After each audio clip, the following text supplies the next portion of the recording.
We had the most eclectic group of people you could find anywhere. We have a combination of Robert Altman, Jules Pfeiffer writing the screenplay, producer Robert Evans, Harry Nielsen doing the music, Peppino Rotuno, a cinematographer. It's like cinema alchemy. Add to that, we shoot it in Malta. Build a set and sink actual boats in the middle of the harbor. Good luck, here we go.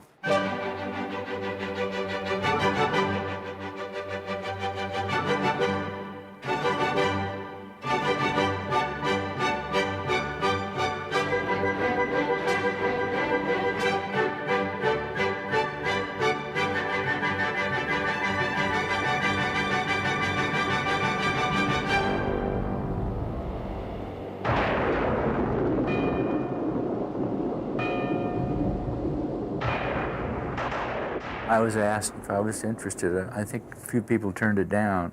It came to me, and I just loved the idea. We tried to do the same thing that Seagar did when he wrote those Popeye strips and drew them, was you create a character and make it consistent to itself. We wanted to go off of the comics, not the animated, what everybody was really used to, you know, the cartoons. So we really did most of our research on that. The beginning of that film was very much Seagar, fairly intellectual, and as the film went along, it got more cartoonish. And at the end, it is... Commodore? Oh, boy, the Commodore. Next to Wimpy, I hate him best. The way I looked at it, Sweet Haven was this place that was insane. There's a lot of political connections there. I mean, the Commodore, who ran everything nobody had ever seen. Nobody knew who he was. The enforcer of the unseen king. Him. Well, first of all, there's 17 cents new in town tax. And there's 45 cents rowboat under the wharf tax and $1 leaving your junk lying around the wharf tax. We had hiccups in the makeup department. The arms didn't quite go like what we wanted for Popeye, and so we had to disguise his arms for the first week, I think, of shooting while a team put together the new set of arms that would actually look right. Initially, the arms looked like bad hazmat gloves, and they looked like I was wearing 2 huge hand condoms. But Bob was patient. He just said, we'll get the right people in, and we got them in. And they got this incredible Italian makeup artist who did almost these anatomically correct sub-muscles and skin over the top of that with these little Italian ladies working day and night who came and individually punched arm hair into the arms. We had a vision that was going to be cartoon-esque. Everything was going to be exaggerated. It was purposeful, everything we did. It was oversaturated and muted at the same time. Giuseppe Rotuno was the cinematographer on it, and he did just a fabulous job of lighting that and photographing that.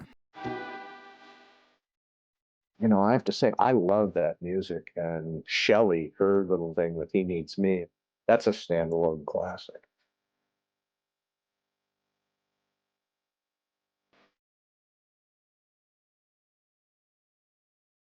But I do. But he does. I love the fact that she really can't sing quite, but that she made an Olive Oyl effort to me is stronger, because this isn't about music. It's the same way in Nashville. This wasn't about perfect music. Yet Harry's songs are terrific. Most of the actors weren't trained musicians. That was, you know, the one thing. Ray had a very hard time singing that song, Kids, as rapidly as that. Cry at you when they're young, they yell at you when they're older, they borrow from you when they're middle-aged, and they'll leave you alone to die. He couldn't hold the pipe, keep the scrunch. It was not easy. Doing Popeye was like going to a war in a distant country, and it's traumatic. We all have PTSD. We can tell funny stories about it now, but for, you know, many years afterwards, it was like, oh man, don't talk about Malta. What is it? It's a rock. It's a hot place. We were going to try and shoot it in Florida, then Bogota. Then about a year later, we ended up in Malta because they had a deep sea infinity tank that they did all big shipwrecks, you know, Poseidon Adventure and the Sinbad movies and all of that. And so we went there for that. And they had a cove that we could build the town. The bay itself was called Anchor Harbor. Malta turned out to be the absolute best place. We had to build that whole village, and it was just a matter of economy. Our production designer was Wolf Kruger, my mentor. Such an amazing artist. And so the models he built and the sketches were fantastic. Our carpenters were all from Italy, and our draftsmen and art directors were from England, and they were very precise with their drawings. So the town started to go up very straight and neat and even, and Wolf went crazy. And it was just like, no, it's got to be tilted. Da, da, da, da, da. Okay, then we have to draw it in. And he's just like, well, that's not going to look right if we have to draw every mistake. So he took all their power tools away and all their levels and tape measures and wouldn't let them use them. All that stuff sort of melds in together, and it's just everybody feeding off actual Popeye legend. Wait a minute, this town could have been built in a couple of hours. Whoa. Wolf was genius, and that was their vision, those boats and the whole thing. And being on Malta, I was there 8 months. We had a presence on Malta for well over a year. My son, Steve, didn't leave the island for a year. I don't think Wolf Kruger did. We worked 6 days a week. There was no way to get off the island. And we were over budget on this and over schedule. We initially were there for 2 months, and then the weather crapped out, so we were there for 3 months.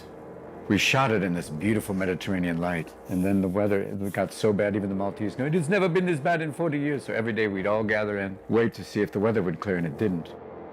All of our water work and the boat work we saved to the very end of the movie. We would go out to the dock with our boats and crews and all that stuff, and it was too choppy. I think it was, 26 days over schedule, something bad, and bad for Bob Evans. It didn't make him look good. After waiting a month, the budget started to run over, and this was, I guess, after Heaven's Gate, so studios are getting a little squirrely. So they pulled back and took all the special effects people home. So Shelley's stuck in the water with an octopus with no one to run it, so it's a bit like Ed Wood time. She's like, help! And the octopus, the tentacles are falling off of her. And then Bob's just going, just try. And then one point we go, how do we end the movie? And Robert Evans, he's like, I don't know how do we end the movie. And I joked, I said I could walk on the water like Jesus. Robert Evans went, yes! Bob Altman just went, sure, let's see what happens. And I ended up dancing on the water like Jesus.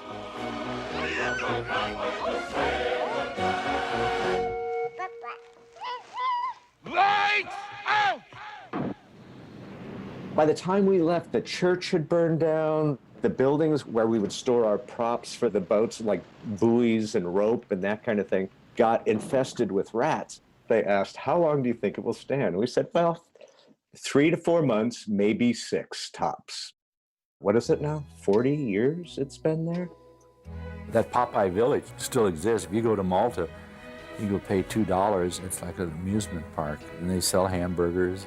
I still get pictures of what they've done to it. They painted it all bright colors, and they have little Popeye action and things going on, and it's still going today. I'm shocked. I'm amazed.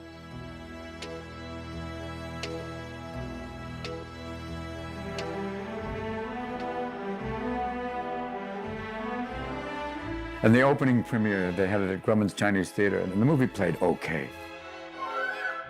As I'm walking outside after the movie, paparazzi guy is standing outside, and he saw that everyone's kind of walking out like a little nonplussed, and the guy turned to me and went, welcome to show business.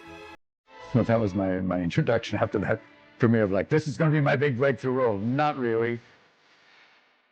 It was a great experience, but the idea of being a movie star, not going to happen for a while. Good luck. Take care. Bye-bye.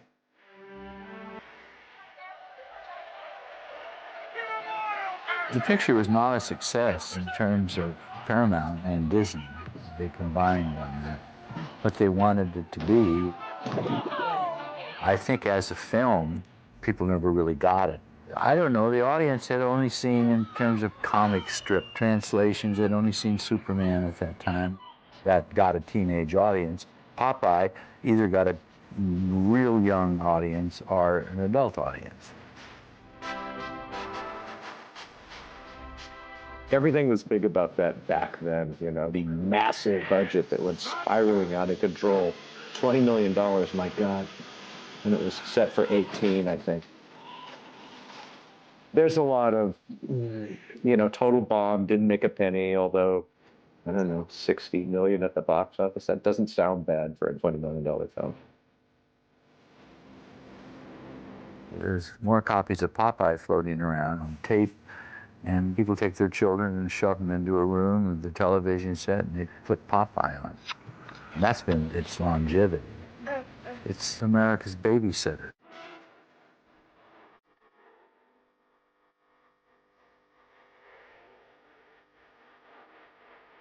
Someone once said working with Bob is kind of like Bob takes you up to the edge of a cliff, pushes you off. You may not know what you're doing, but you're sure interesting screaming on the way down.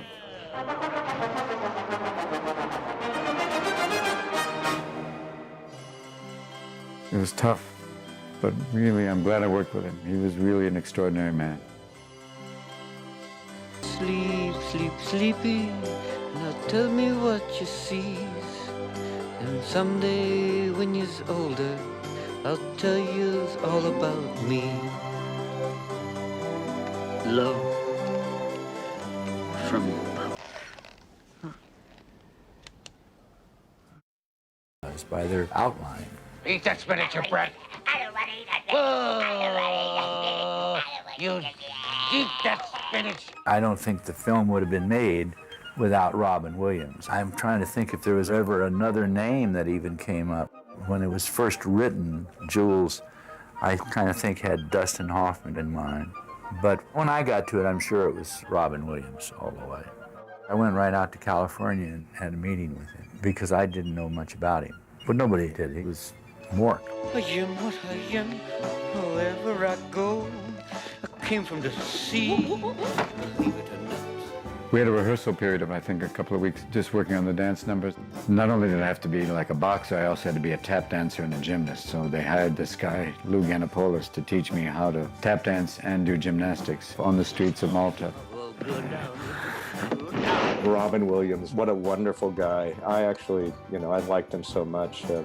I considered him my friend, and he's on all the time, or was rather. And I would have a conversation with him, and just he and I, and totally normal. But if more than two people got with him, he'd turn on his act. I never minded it because, he's so witty. Shelley Duvall, to me, was Olive Oyl. Nice looking room. Gilda Radner was the first person that was kind of thought about it at Paramount.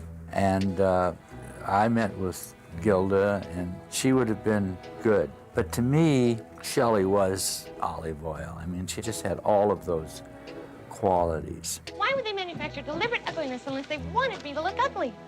Oh. I wanted Shelley for it. And Paramount people, Charlie Bluthorn, who was the head of that company, and a guy named Don Simpson, they came over, and Simpson, he had no connection with this project other than he was active at Paramount. And he didn't want to use Shelley Duvall. And I just, at that moment, I said, this is who I'm using in the film, or I'm not doing the film. Of course, she was the best thing in the film. She was perfect. She had all the naivete that made that character other than just an imitation. I said fooey, and I mean fooey. Fooey.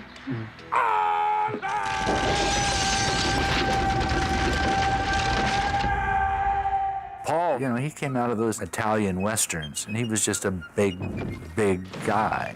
He was Bluto. Paul Smith, how could you be better than that? He played that role to a T. I'm mean, you know what I mean. You know what I say. You know what I mean. The scene where he was breaking up the Oyls' house, smashing it all up because he was angry because Olive Oyl wasn't there. We shot the scene, and Bob goes very wide and many cameras on things like that. And Paul did his thing. He smashed the table and crushed the guy, and then broke a door and smashed through it. And then we cut, and Paul goes, that door, it really hurt my hand. And we're all standing there going, yes, Paul, the breakaway door is to the right. You just broke a real door. I would gladly pay you Tuesday for a hamburger today. He would gladly pay you Tuesday for a hamburger today. Paul Dooley had been a staple with Bob for a long time. Paul had done different things for me, A Wedding and Perfect Couple, And I just thought he was a perfect Wimpy. Rough House, a genuine hamburger for the gentleman. I'm buying. Hey, thanks. Who's paying? I'm buying, he's paying. Because I was a property master, he was my favorite actor. He took care of his props. You never had to check, you know, if he was smoking a cigarette, see if it was the right length, or the glass was filled perfectly. One hamburger, Chisler's tacos. Yeah, I just liked it. I still do, of course. Well, it appears that your father is the Commodore. Eat your spinach, you no good intake. Eat it. I don't know how I got to Ray Walston, Eat it. but boy, that was a strike of genius on my part, or somebody's part. And I forget how his name came up, but when I met with him, I realized that this guy, again, I don't think there's anybody who had the right DNA to play that. It's not easy being me, master of me own destiny. He had all the musical, he had all of the exaggeration he was able to do. He was a great performer. Shut your lip and open your mouth. Bob got such a kick out of it. He's sitting in the office, he goes, oh my God, we have Mork from Ork and My Favorite Martian, the only two aliens in film business. I'm gonna show you the treasure chest now. They watch. Here we gonna watch it open up. I didn't know what we were going to do for Sweet Pea, but my daughter had just had this baby, and she brought the baby down and came to visit me, and this kid had been born with Bell's palsy. It's very common in children to have this when they're first born. It doesn't last, but I saw this kid, so when he'd laugh, he'd go. Then I realized that I had control over my daughter, so I thought, well, this is the thing to do. Oh, Sweet Pea, will Popeye be seriously mean? No? The infant is a psychic of prefix. Bob is like, this will be so much easier with my own family member. And he was great. He did end up learning how to walk and talk before the end of the movie. So it's very hard to keep him in those little onesies and, you know, not crawling around everywhere. He was wonderful. We're very respectful of him. And we hoisted him up on some lift above a writhing octopus and a tank of water. I mean, you know, how could that not affect a kid? I don't know. He was smiling at the time. Now, where's this baby come from? 89 cents unlicensed baby tax. Get out of this.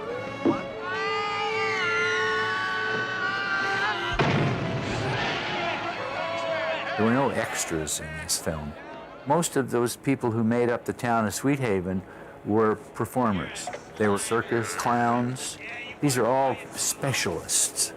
Jeff Hoyle, Bill Irwin, people like that. I mean, there's that scene of Bill Irwin when his hat blows off and he's chasing it down the street trying to catch it, kicking it and all that. Well, that's an act that he does. So we were able to use these circus performers and incorporate them into the text, actually. And some very serious actors put in other roles. Nice looking face there, one-eye. And we made this company. Actually, when we got to Malta, where we shot this, I had a Quonset hut built, a very large space, and it was a rehearsal hall and a dance hall. First man who's dead loses. Dancing, dancing, dancing. Everybody had to learn a walk. How are you going to walk? Are you going to take 2 steps and then 1, or 1 step and then 2? Or are you going to have a little dance? Or are you going to have a limp? Are you going to have what? But everybody had to have a walk. Everybody had to be 2-dimensional. And he would literally just like, okay, here's the scene, set it up, just like, okay, what can you do?